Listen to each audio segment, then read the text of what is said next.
Millions of Americans are starting off the new year with a heftier health insurance bill or no health insurance at all. On January the 1st, enhanced premium subsidies for the Affordable Care Act expired, which will cause premiums to spike for millions of Americans. The issue was central to the government shutdown in the fall, with Democrats insisting on extending the subsidies, but ultimately, Republicans didn't get behind that effort. Now, to understand what happens next, it's important to understand how we got here. The Patient Protection and Affordable Care Act, to use its full name, was signed into law by President Barack Obama in March of 2010. It's now widely known as Obamacare. The ACA touched on many aspects of the healthcare system. One important thing it did was to create the health insurance marketplace. On the marketplace, individuals, families, and some small businesses could directly purchase health insurance plans. Now, this is a crucial option for people who don't get their insurance through an employer or through Medicare or Medicaid. Last year, an estimated 24 million Americans received coverage through marketplace plans, and a majority of those people received subsidies.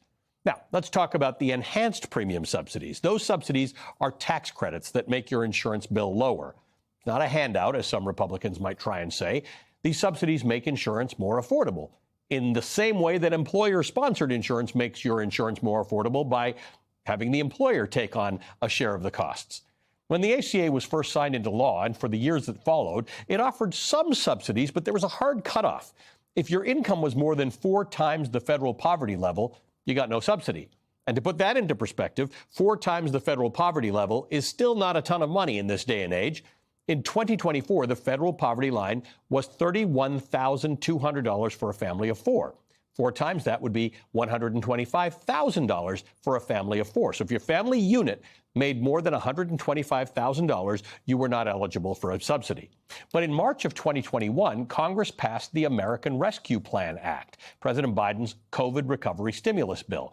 And that bill eliminated that subsidy cliff, offering subsidies for people at every income level and increasing financial assistance for those at lower incomes who were already eligible. But that was temporary. The funding was extended in the 2022 Inflation Reduction Act, and it was meant to carry through the end of 2025, which brings us to where we are now, the first week of 2026, when all of that subsidy funding has now expired. And now, 24 million Americans are about to face dramatically higher health care costs, or they could lose their health insurance altogether. Analysis by KFF, a health policy research organization, found that for the millions currently receiving ACA coverage, annual premiums are expected to roughly double from around $890 a year to an average of $1,900 a year. According to KFF, a poll taken in November, 52% of people enrolled in the ACA say that if their premiums doubled, they would likely go without health insurance coverage entirely. Joining me now is Larry Levitt. He's the Executive Vice President for Health Policy, overseeing KFF's policy work on Medicare, Medicaid, and the healthcare marketplace, the Affordable Care Act, and more. Levitt served as a senior health policy advisor to the White House and the Department of Health and Human Services in the Clinton administration. Larry, great to see you again. Thank you for being with us. Thanks for having me. I think people who get subsidies understand what the impact on their life will be, and it'll be devastating in some cases. Can you just give me a sense of what's the impact on the economy as a whole or on the rest of us if millions of people choose to go without health insurance? Yeah, I mean, as you say, people who receive these premium tax credits know full well at this point what their lives are going to be like. They're making and have made really tough decisions about whether they can afford that big increase in out-of-pocket premiums or whether they'll have to go without insurance entirely or maybe switch to a plan with a much higher deductible, thousands of dollars.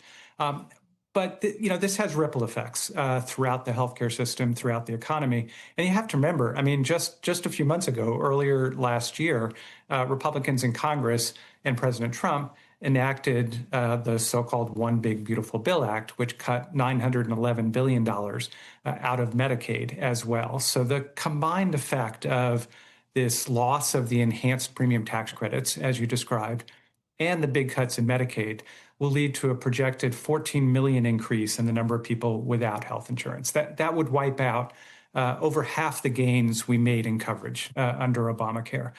And it will have these ripple effects throughout the system. I mean, we're already seeing hospitals and clinics closing in anticipation of these cuts. So that means if you live in a rural area, even if you're not on Medicaid, not on the ACA, you could see your local hospital or clinic close as a result of the combined because those clinics and hospitals derive a lot of their revenue from either people who have got ACA coverage or Medicaid. So they just may not be able to keep their doors open. So you might be 75 years old living somewhere in rural America, and you might just have to move because healthcare is not available to you, even if you are otherwise insured or can self-finance.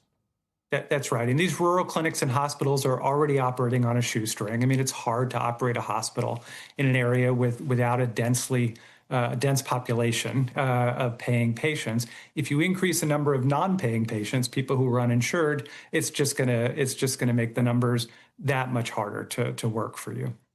There's also this issue that if people choose to not be insured, sometimes their illnesses go untreated, then they get worse, then they end up in an emergency room. And again, that affects 100% of us, right? Whether I'm insured or not, if all of a sudden the emergency room becomes the place for primary health care, it's A, more expensive for the system, and B, increases wait times and availability of health care. Absolutely. I mean, we have a law in this country, EMTALA, that dates back to the Reagan administration that says a hospital has to treat and stabilize someone even if they don't have insurance in an emergency. And so that's where people are going to go if they don't have insurance. People are still going to get sick. In fact, they will end up sicker without the kind of preventive and primary care that insurance provides. And you know, there is years and years and years of research showing that if you don't have insurance, you will be sicker, your finances, your household finances will be worse, and in fact, you are likely to die sooner without insurance. So I want to talk about the effect on the broader economy for a second.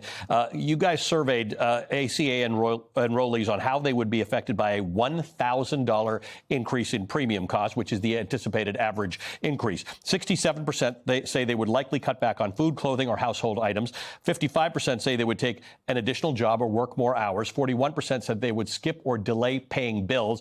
34% said they would need to take out loans or go into credit card debt. Just from a macroeconomic perspective, this is the danger. This is what inflation is, right? You're paying much more for the same product, and that's not good for the economy because that's not stimulative to the larger economy. That's right. And we tend, and you know, frankly, we do this as well. We ask on surveys, you know, what is the biggest problem facing the country? What are you worried about? Is it healthcare? Is it the economy?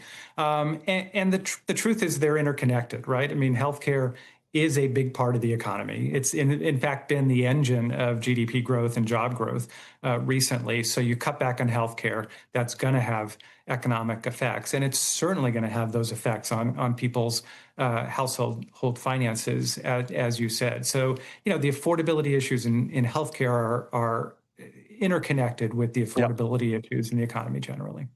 Larry, always great to talk to you. Thank you, my friend. Larry Levitt is the Executive Vice President for Health Policy at KFF.